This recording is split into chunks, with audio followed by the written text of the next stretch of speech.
Hello दोस्तों, आप सभी का स्वागत है हमारे YouTube चैनल बड़ा कैरियर पर। तो आज हम लोग पढ़ेंगे केमिस्ट्री के थर्ड लेक्चर में मैग्नेटिक क्वांटम नंबर और स्पिन क्वांटम नंबर।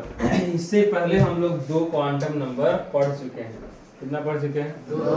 दो पढ़ चुके हैं। हंसते रहना, इसी दिन से ये से देखो। सबसे पहला हम लोग पढ़े थे प्रिंसिपल क्वांटम नंबर। क्या पढ़े थे? Principal quantum number. और प्रिंसिपल क्वांटम नंबर को हम लोग n से डिनोट कर रहे थे। किससे कर रहे थे? n से डिनोट कर रहे थे। और इसमें हम लोग वैल्यू ऑफ n जाने थे। n का मान 1 2 3 4 मतलब कहाँ तक हो रहा है? इन्फिनिटी तक। ठीक है, यानी जो प्रिंसिपल क्वांटम नंबर है वो हमारा किसके बारे में बात करता है? सेल की संख्या के बारे में। किसके बारे में? सेल की संख्या। Number of cell. जैसे n का मान 1 है मतलब पहला सेल है, n का मान 2 है मतलब दूसरा सेल है। अब इसके बाद हम लोग इसमें सीखे थे कि n जो हमारा पहला सेल है इसमें इलेक्ट्रॉन कितना होगा।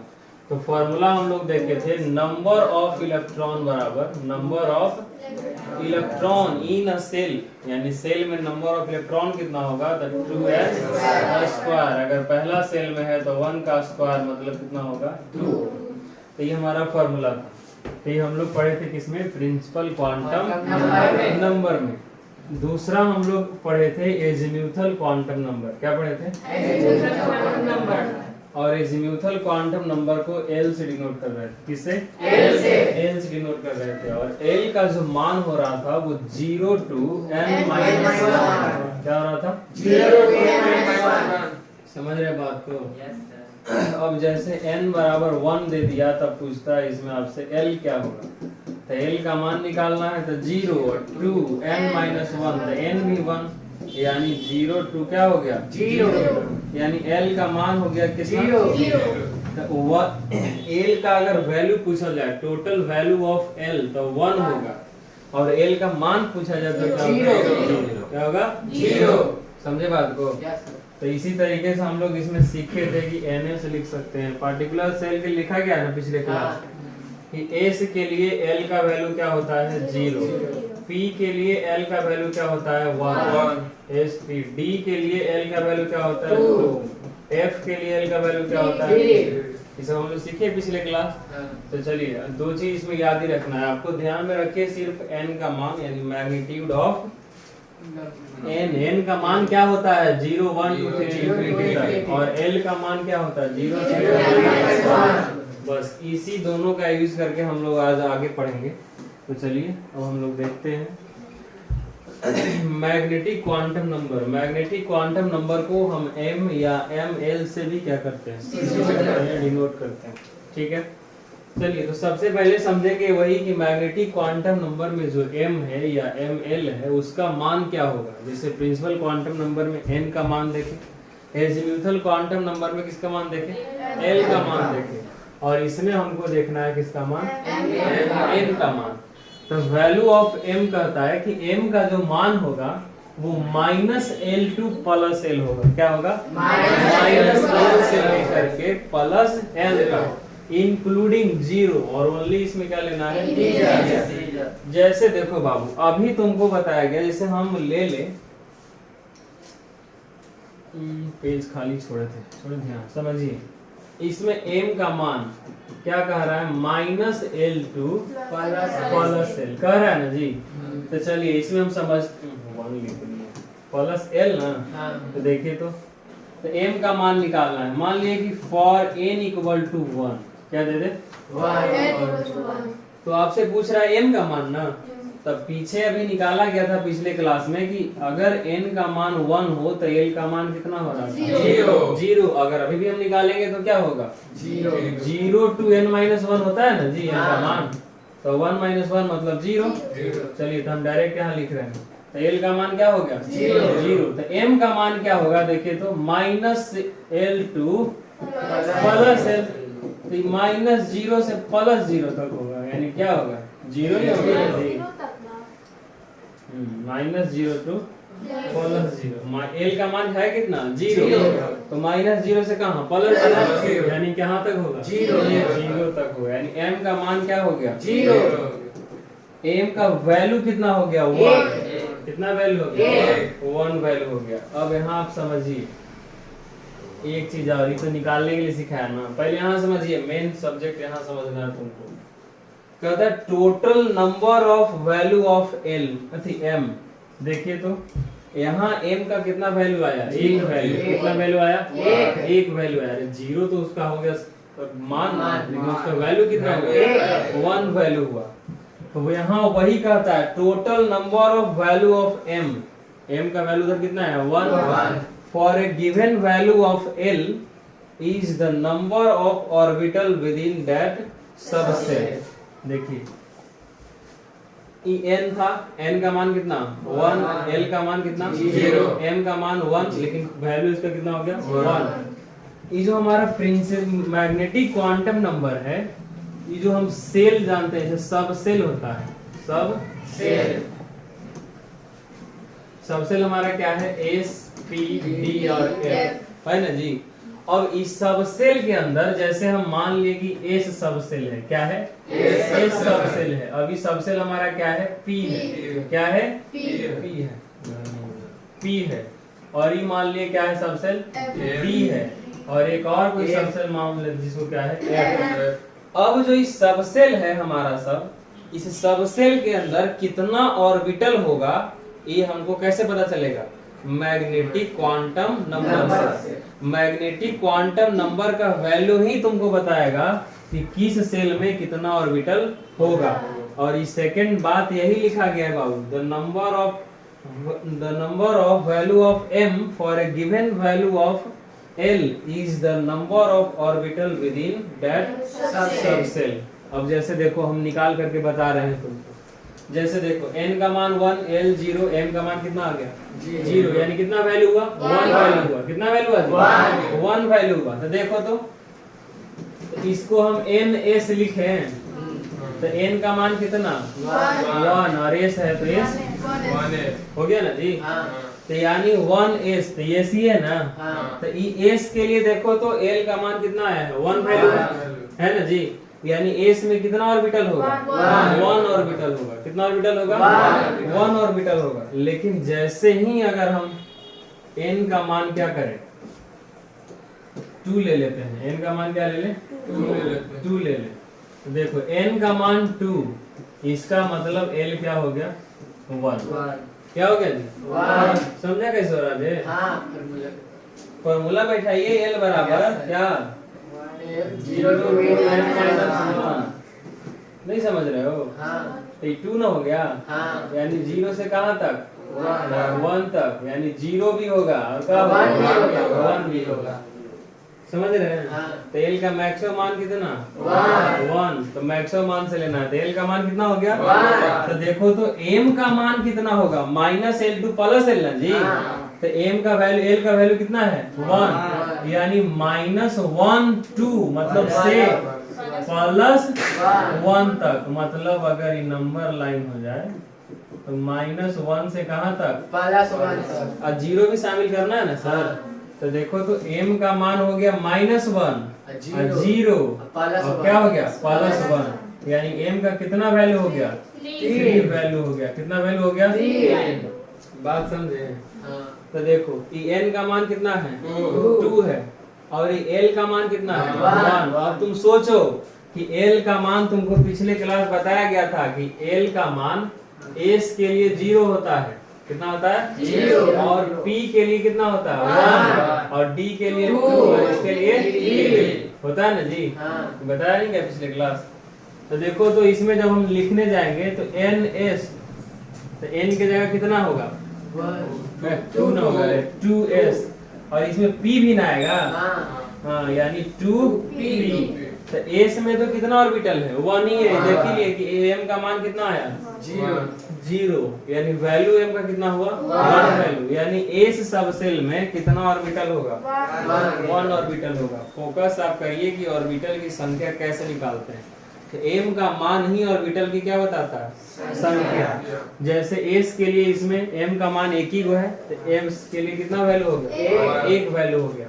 p के लिए देखो तो कितना वैल्यू है? 3 वैल्यू है, यानी p सब सेल में 3 ऑर्बिटल होगा। कितना ऑर्बिटल होगा? समझे? कैसे 3 ऑर्बिटल हो गया जो बुझाया है। इसमें एक ऑर्बिटल इस 0 हो गया, इसका क्या होगा -1 और इसका क्या हो गया +1।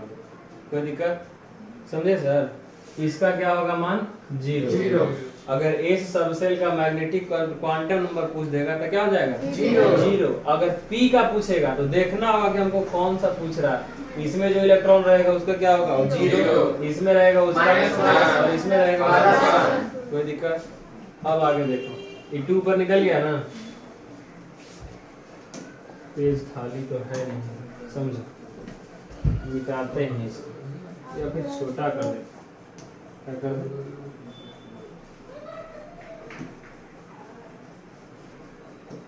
समझिए बात,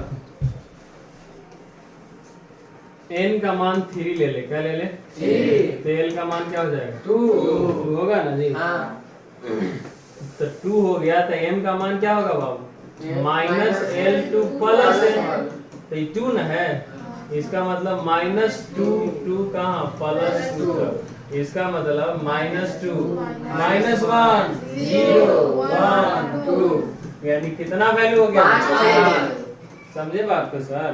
यानी जो d ऑर्बिटल है, इस d और d सबसेल में 5 ऑर्बिटल होगा। कितना होगा बाबू 5 बात समझे? नहीं तो इसमें एक हो गया, इसमें 3 ऑर्बिटल और इसमें 5 ऑर्बिटल, मतलब यहाँ 0 -1 -2 +1 +2। कोई दिक्कत? समझ गए सर? चश्मा लगाइए, समझा ही बात को।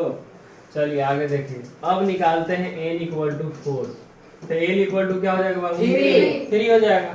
तो m क्या होगा तो -L2 +L, मतलब -3 2 +3 -3 -2 -1 0 हाँ इसी बोले चल जाओ, हवा में पूछो।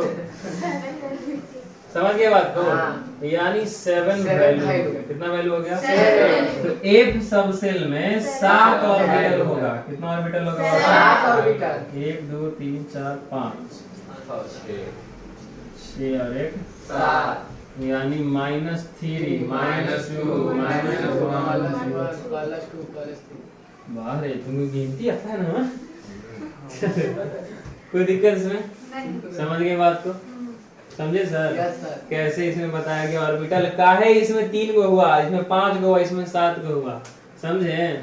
अब देखो तुम अगर इसी जानता होगा, देखो एस का कैपेसिटी कितना होता था 2, अब पी का कैपेसिटी 6 और डी का 10 और एफ का कितना 14, तो 7 गो है ना जी। तो एक ऑर्बिटल में कम से कम 2 इलेक्ट्रॉन हम रख सकते हैं। कितना रख सकते हैं 2।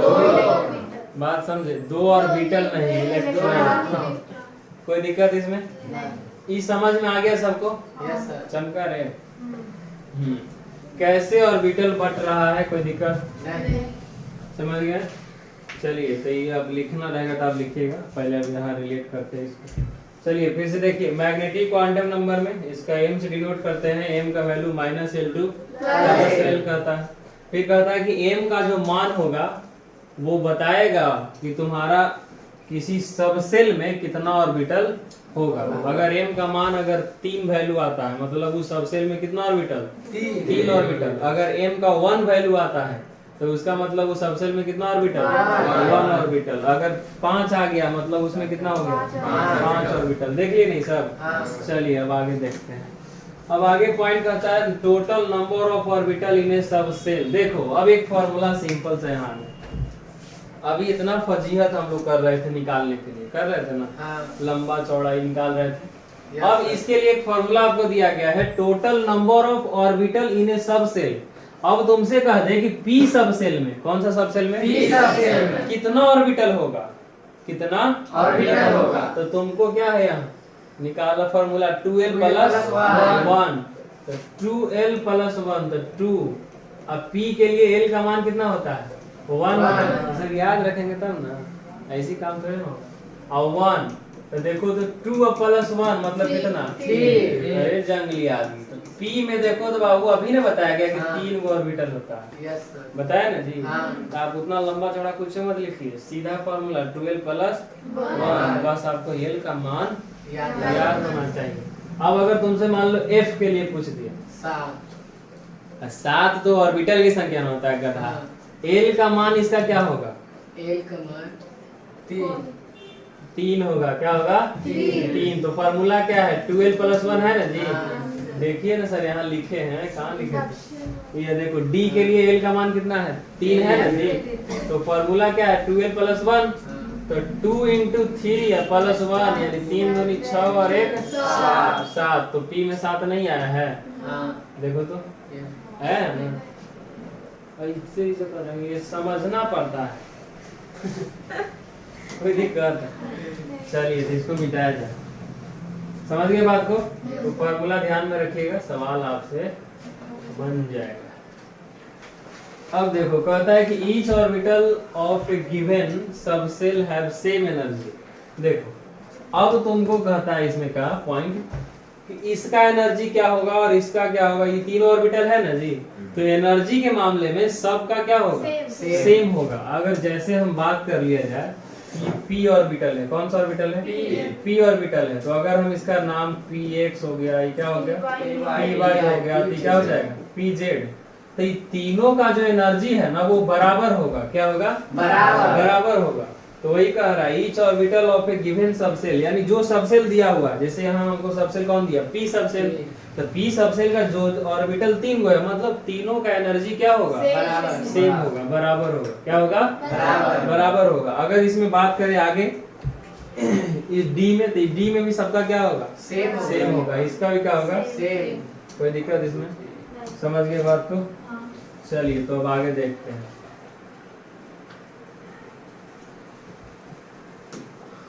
आगे बस इसमें लिख दिया गया है एक ही जगह करके, जैसे अभी निकाले ना उधर, जो बात उधर निकाले उसी का एक टेबल बना दिए हैं कि L का मान 0, सबसेल कौन है? S सबसेल में कितना ऑर्बिटल? 1 ऑर्बिटल। P सबसेल में कितना ऑर्बिटल? 3। फार्मूला आया था ना जी 2L + 1 पर। फिर D में कितना है? 5। फार्मूला क्या है? 2L + 1। ध्यान दीजिए आप पहले, 2L + 1 तो 2 आई। D के लिए L का मान कितना है? 2 + 1 2 दूनी 4 आ गए 5। तो 5 नहीं है। समझे बात को? कोई दिक्कत? तो ये हमारा हो गया मैग्नेटिक क्वांटम नंबर। कैसे निकालते हैं मैग्नेटिक क्वांटम नंबर? समझ गए बात को? चलिए इस पे एक सवाल बनवाएंगे, ध्यान दिलाना लास्ट में, ठीक है? सवाल बनाने के लिए सिखाएंगे। चलिए देखो, अब आगे कहता है स्प्रिंग क्वांटम नंबर। क्या कहता है? Spring quantum number. स्प्रिंग नहीं, स्प्रिंग नहीं बोलेगा, स्पिन क्वांटम नंबर। देखो सिंपल सा थोड़ा समझिए, और स्पिन क्वांटम नंबर है यानी S या MS इसको डिनोट करता है, AC ज्यादातर होता है। और स्पिन क्वांटम नंबर कहता है कि this quantum number are two possible orientation of the spin axis of an electron. Spin मतलब हो गया नचाना या रखना होता है, ठीक है? देखो इसमें कहता है कि हम इलेक्ट्रॉन को 2 तरीके से रख सकते हैं ऑर्बिटल में। किसमें? ऑर्बिटल में।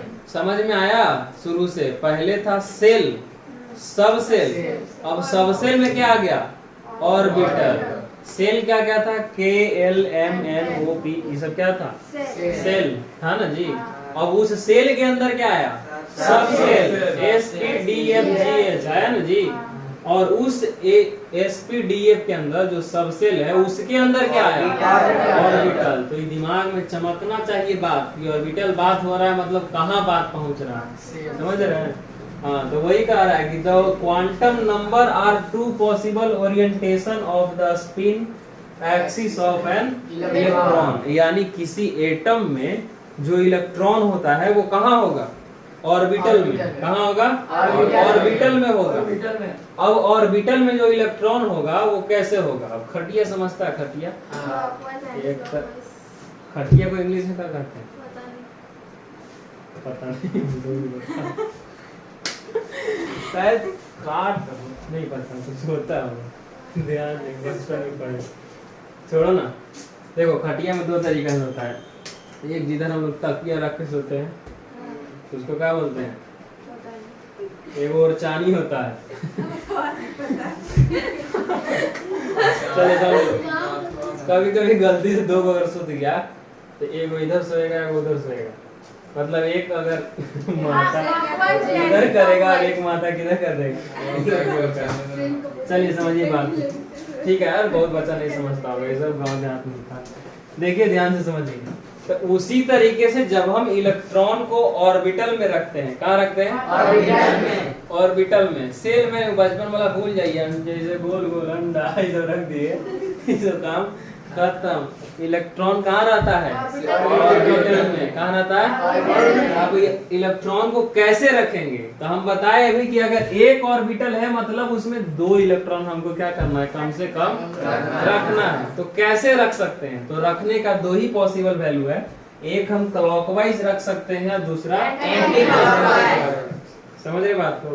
तो बस स्पिन क्वांटम नंबर वही है, कहता है स्पिन कैन बी क्लॉकवाइज और anti clockwise. Value off spin, अगर स्पिन क्वांटम नंबर का वैल्यू पूछता है तो प्लस माइनस हाफ होता है। क्या होता है? Plus minus half. अब देखो, जब इलेक्ट्रॉन क्लॉकवाइज में रखा जाएगा, कैसे रखा जाएगा? क्लॉकवाइज में। कहने का मतलब ऊपर की ओर ऐसे रखा जाए, तब उसका वैल्यू होगा प्लस हाफ। क्या होगा? Plus half. और जब इलेक्ट्रॉन को नीचे रख दे तब क्या होगा? Minus half. Minus half. समझ गए? सबसे आसान क्वांटम नंबर यही है, तुमको देखते समझ में आ जाएगा। तीर ऊपर मतलब प्लस हाफ वाला, तीर नीचे मतलब माइनस हाफ वाला। समझ गए बात को? किसी को कोई दिक्कत नहीं? तो यहाँ हमारा क्वांटम नंबर हो गया खत्म। क्वांटम नंबर क्या हो गया? खत्म। अब हम लोग सवाल बनाएंगे। क्या बनाएंगे? सवाल। लेकिन उससे पहले हमको एनर्जी ऑर्डर पढ़ना होगा, ताकि इसी हम लिखना जान सके। जब तक इसी नहीं तो हम कैसे निकाल सकते हैं? अब जैसे तुमको सवाल है बताने बोले थे, जैसे मान लो कि ऑक्सीजन, तुमसे पूछ दे कि ऑक्सीजन के 5वें इलेक्ट्रॉन, 5th इलेक्ट्रॉन के लिए N निकालिए, L निकालिए, M निकालिए और S निकालिए। मतलब चारों क्वांटम नंबर आपसे क्या कर दिया गया? पूछ दिया गया। अब आप कैसे निकालेंगे? आप मुंह पा देंगे? आता है।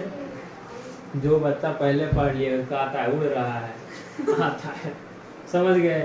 तो इसके लिए हमको सबसे पहले क्या सीखना होगा? EC, electronic configuration. और इलेक्ट्रॉनिक कॉन्फ़िगरेशन सीखने के लिए एनर्जी ऑर्डर लिखने आना चाहिए। और ये सब हम लोग अब देखेंगे अगले वीडियो में। समझिए बात? लेक्चर कहें या वीडियो कहें, बात देखिए, ये बात तो हमको पता नहीं। चलिए ठीक है, तो इसको लिखना है तो आप लोग लिख लीजिए जल्दी जल्दी। बाकी मैग्नेटिक क्वांटम नंबर खत्म हो गया, स्पिन भी खत्म हो गया। किसी कोई दिक्कत क्वांटम नंबर में? तो चारों क्वांटम नंबर हो गया है, हम लोग अगले वीडियो में देखेंगे। स्पिन कर रहे एनर्जी ऑर्डर, यानी इसी लिखने के लिए सीखेंगे। तब तक मजा लीजिए।